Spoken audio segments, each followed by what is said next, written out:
Ezra Levant. I'm standing outside HMP Belmarsh, the prison outside London where Tommy Robinson has been incarcerated for these past 66 days.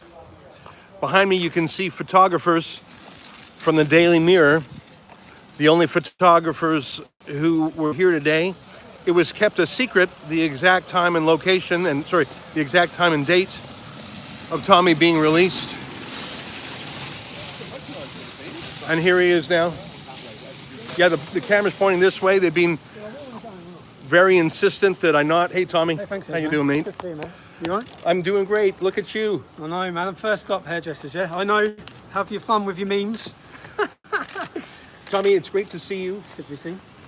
You're in better health than you were last time. We visited you a few times. Say a few words to your supporters who have been rooting for you these past 66 days. Yep. I'd say it's been... I've enjoyed reading the support and hearing the support. For me, the main thing for this should be an embarrassment to the British government, an embarrassment to the judiciary.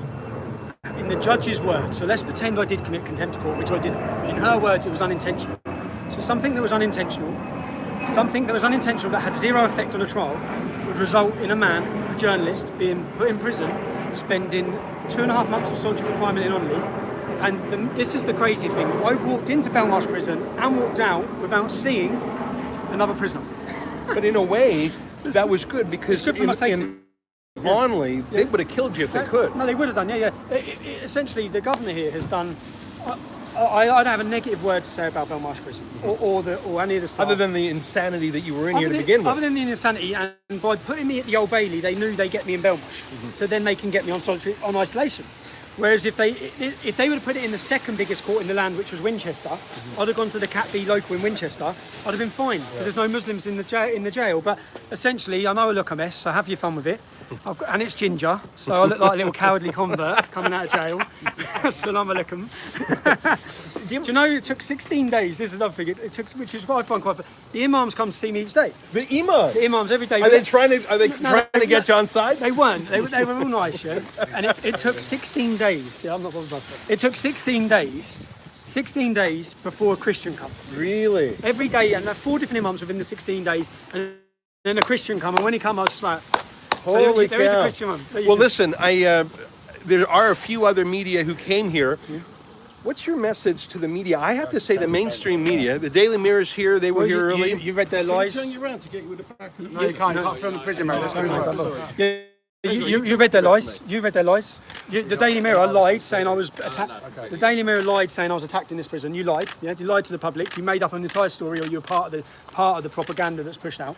My only message to them is, you're a disgrace and embarrassment, because if this happened to a journalist in Hong Kong, if what's happened to me happened to a journalist in Russia, in China, you'd all be up in arms. But because I talk about Islam, you're all silent. You're all complicit in the attack on free speech that we're witnessing. You're all complicit on what's happening to our country. All of the media are. Well, that's a great point. Right now, there's Venezuela. I was found guilty by an appointed judge. By an appointed judge 2 weeks before. Works. No, not by a jury. Common law, English common law, says that if you can face over 6 months in prison, you get a jury.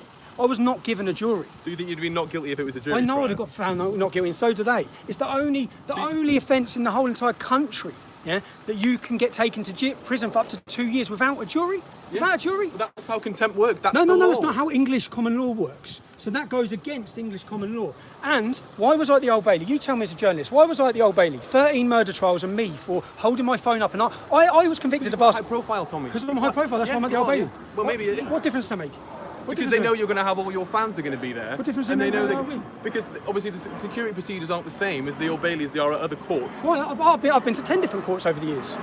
They've never moved me to the Old Bailey. Your popularity has increased. Look how popular you are. I'm glad you recognise that.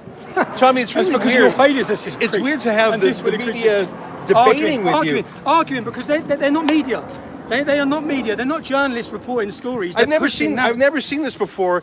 That a journalist is taking the role of the prosecutor. I mean, I like a good prickly question myself, but of course I've never seen this except for question people. It's our job. No, you're not questioning. You're telling me. You didn't question. You're telling me. But at the same time, yeah. Well, Tommy, tell you what. Let's get you a haircut. Let's get you a hot meal. Let's get you reunited with your Family. wife and kids. Yeah.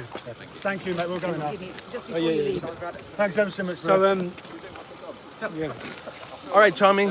Well, listen. Let's get you cleaned up. The sun, mate. The sun. You got a lot of friends and fans. Give us one word about the mail. I know that there was about a month before you were able to get your mails. Yeah. We'll be in that. So there's I think there's 14 sacks. I read 14 sacks of mail. I read every single one of your messages, every single bit of your mail, and it was emotional for me to read the effect it has on people, and it's also fulfilling to see the amount of people that woke up, that were awakened by what the British government have done and what they're doing. Yeah. All right, let's take care of you, my friend. Nice to see you. I'm glad you're free. Cheers. Just be free, man.